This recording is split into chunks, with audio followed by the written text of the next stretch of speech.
What to do when your paraglider goes upside down.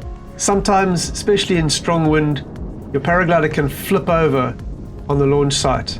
You've got to be careful of the leading edge, because if you bash it down into the ground, it can get damaged. But if you step towards the wing slightly, instead of away, it won't drag across the ground like this. Now what you need is to pull one brake line. I've gone too far towards the wing now, so it's wanting to fly up. So I'm staying back a little bit, and you get one brake line on one side, and then you walk backwards away from it.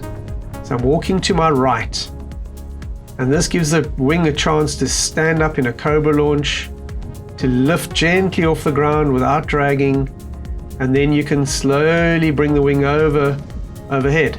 This can help a lot when you're on a launch site. It allows you to just regain control without having to do a completely new layout. So practice putting the wing down gently like that on the side, and being able to choose which tip you want to raise.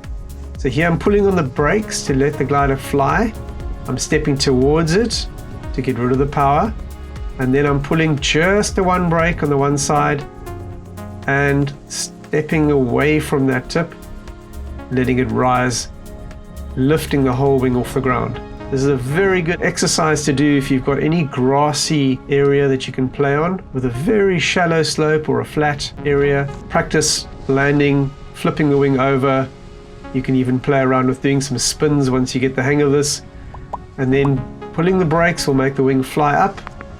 Easing off the brakes, nose goes down.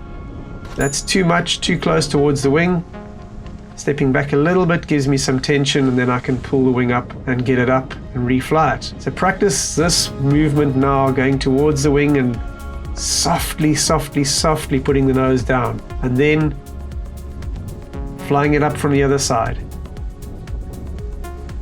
Practicing both sides means that it becomes a very usable skill that you can always flip your glider back over, get it to refly. It's quite a useful technique in strong wind. You can actually fly the glider up from this position, and now that you've got the feeling of that, you can play quite comfortably without damaging your wing. That's what you want to be able to do, bring the wing over and refly. All about body weight control. When you're dropping the wing down, I'm moving towards the wing and I'm pulling the brake to gently allow the wing to settle. And if you pull too much brake, you'll stall the wing and it'll move back.